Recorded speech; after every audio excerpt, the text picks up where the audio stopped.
Des modules, encore des modules, ils sont bons mes modules. Rassurez-vous, nous ne sommes pas sur le port de Marseille à la criée aux poissons, mais il est vrai qu'aujourd'hui nous allons beaucoup parler de modules.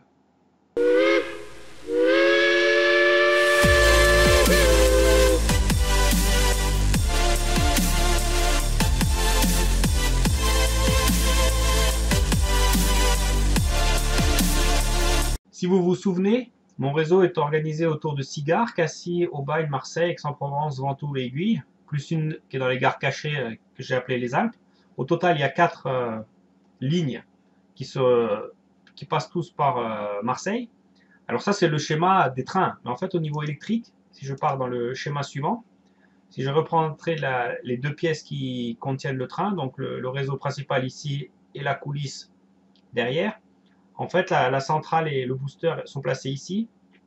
Et j'ai un tableau de répartition avec des doubles inverseurs qui permettent de gérer l'alimentation de mes tableaux de commande et de mes tableaux de brassage.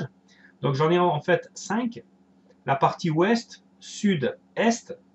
Donc les deux sont visibles dans le réseau. Tout cela sont dans la partie cachée. Et ici, j'ai indiqué des doubles lignes parce qu'en fait, j'ai 4 fils, puisque sur chaque plateau est, sud, ouest et rampe, j'ai une alimentation pour la voie et une alimentation pour les accessoires, principalement les aiguillages. Donc au total, j'ai 9 fils qui partent de la partie jaune, ici où se trouve ma souris, à côté de la centrale. Et donc, comment est-ce que j'ai alloué les modules par les modules Massot, soit de commande d'aiguillage, soit de rétrosignalisation par module? J'essaie d'aller toujours au plus court. Il y a toujours un dilemme entre j'ai des modules près des cantons, et dans ces cas-là, on a beaucoup moins de câbles à tirer, sauf qu'il faut beaucoup de câbles de rétrosignalisation. Et j'essaie de trouver un compromis en ayant des brassages, ce que j'ai appelé TCO, qui n'est pas TCO, il n'y a rien d'optique, aux 3 coins du réseau où je peux facilement accéder, 2 derrière dans la coulisse parce qu'il y a énormément de cantons. Et donc, au niveau d'un TCO, j'ai essayé de regrouper au maximum 5 blocs de modules, puisqu'en fait, chaque bloc Massot de rétrosignalisation peut avoir un module maître et 4 esclaves. Donc, en fait, je suis parti ici de la relocation à partir de mon fichier Excel qui vient lui-même de mon plan Enirai. Comment réallouer mes cantons par gare, mais aussi par endroit où je vais les regrouper, en indiquant chaque fois le nombre de boucles de retournement. Donc je vois qu'aujourd'hui, dans le design actuel de mon réseau, j'ai 112 cantons et 93 commandes d'aiguillage ou de dételeur. Et donc au total, j'ai 109 modules à installer. Alors des modules de commande d'aiguillage, des modules de détection, des modules de rétro, et j'ai des modules de boucles de retournement lens. Au total, j'en ai 6. Et ce tableau de répartition des cantons, je suis parti ensuite, il y a quelques temps, j'ai essayé de faire un design standard pour que ce soit au maximum standard, pour que je puisse répéter au maximum ce qui se passe, avec d'abord, qu'est-ce que c'est que commander 4 switches, qu'est-ce qu'il me faut. Donc j'ai fait un modèle, puis après j'ai fait des photos, j'ai mesuré 10 par 20 cm. Idéalement, comment regrouper 8 cantons, et puis s'il faut que je rajoute des boucles de retournement, comment est-ce qu'il faut que je fasse. Et c'est comme ça que je me suis amusé à dessiner et à essayer de voir la place que représenterait la partie des cantons qui sont à l'ouest, au sud et compagnie, pour voir à peu près la taille qu'il faudrait.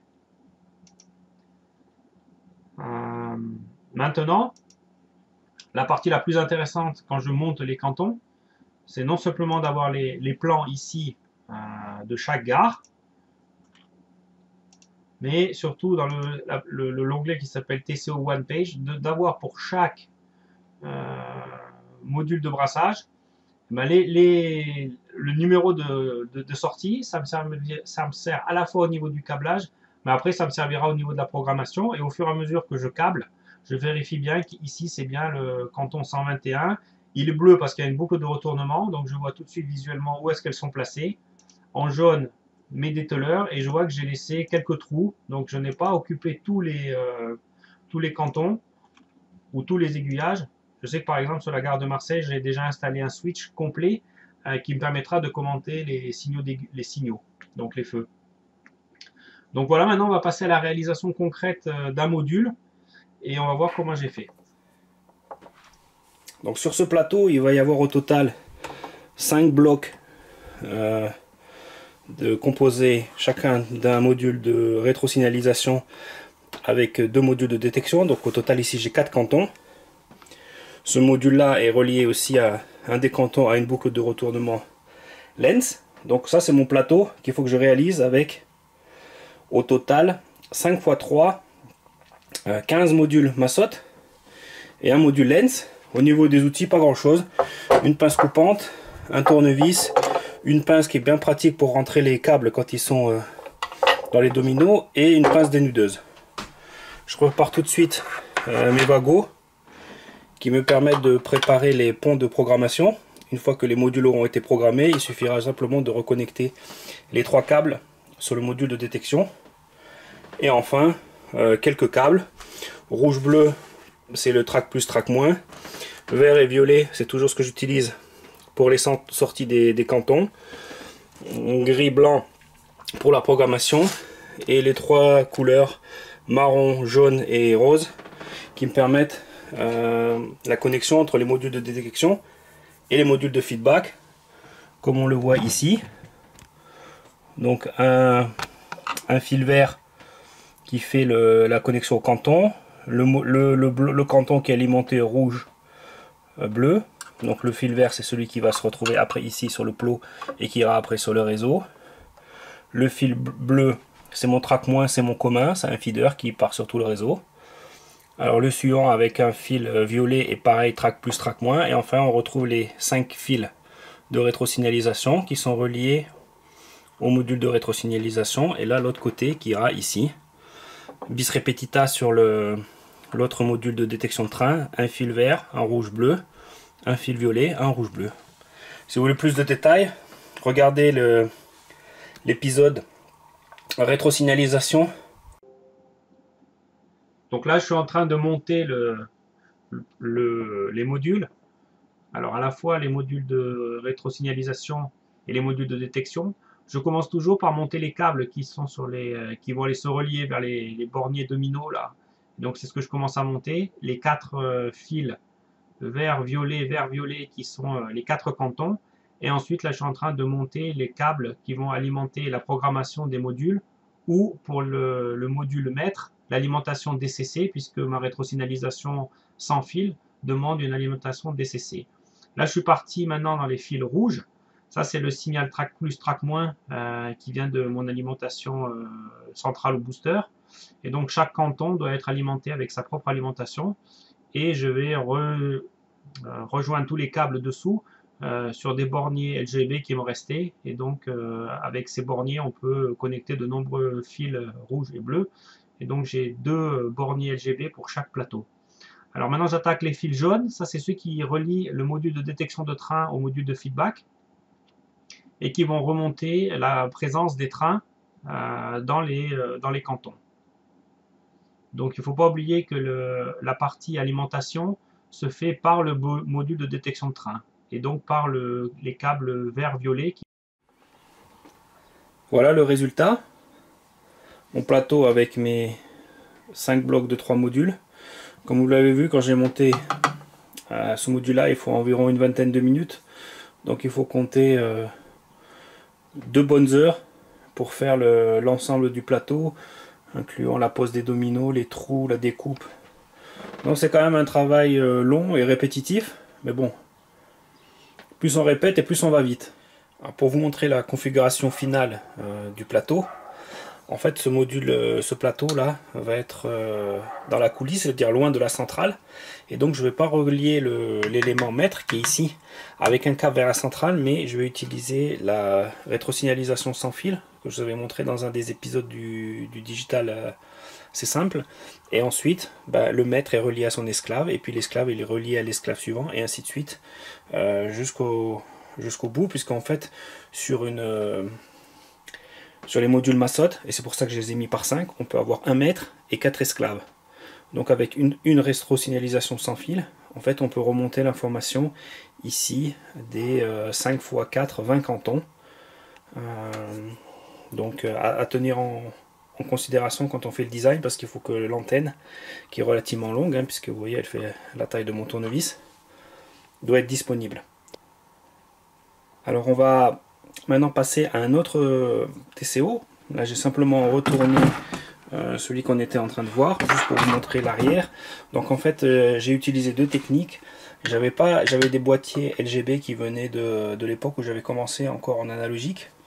Donc c'est ça que j'utilise pour avoir mon track plus, track moins commun à tout le plateau. Donc les deux sont reliés entre eux.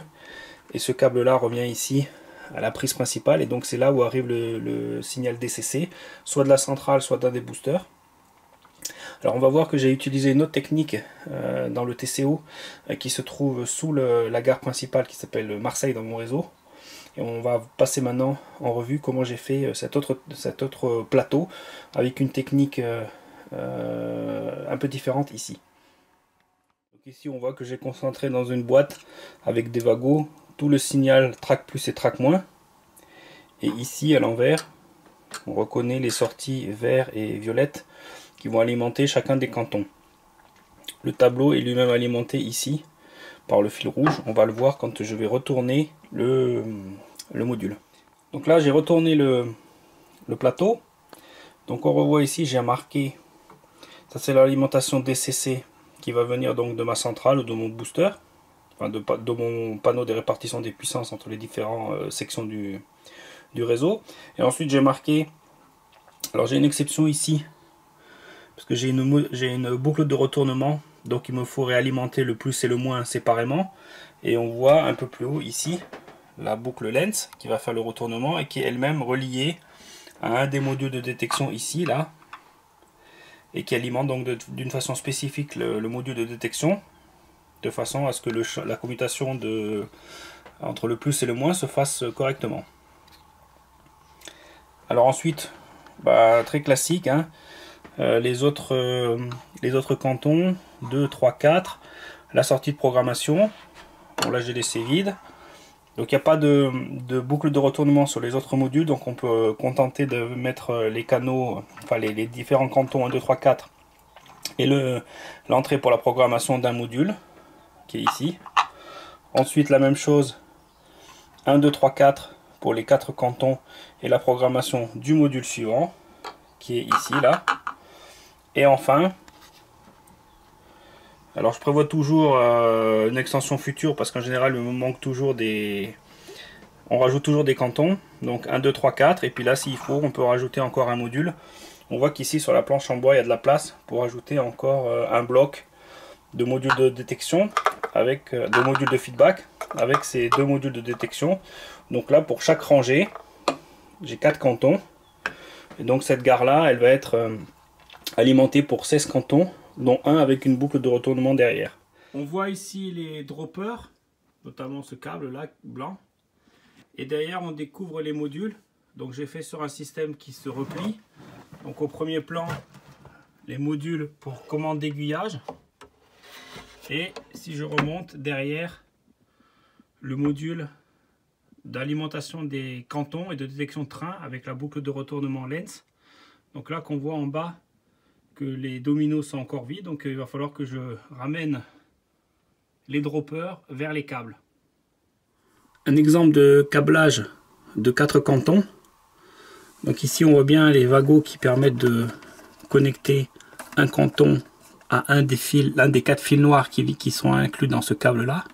J'ai mon commun track moins qui est ici sur le fil bleu, et donc j'ai 1, 2, 3, et à l'arrière on le voit, il y a un fil qui dépasse, c'est le 4e canton. Donc dans une boîte de dérivation avec des wagons, j'ai mes 4 cantons, donc après je peux refermer, il n'y a rien qui dépasse.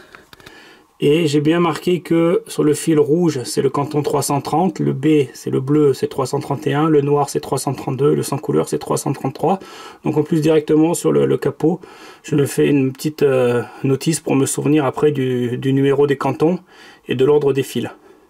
En principe c'est toujours par ordre croissant RBN incolore, et que je retrouve, si je zoome ici sur le tableau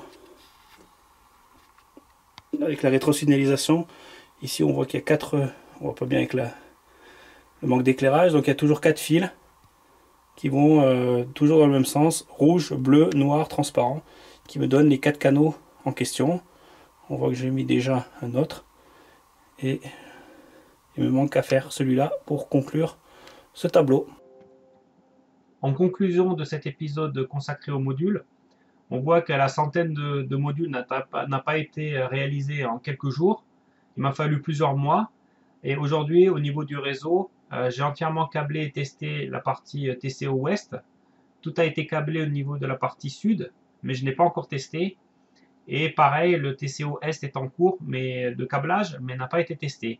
Ça sera pour l'épisode prochain où je vous montrerai comment j'utilise mon testeur de canton et mon testeur d'aiguillage.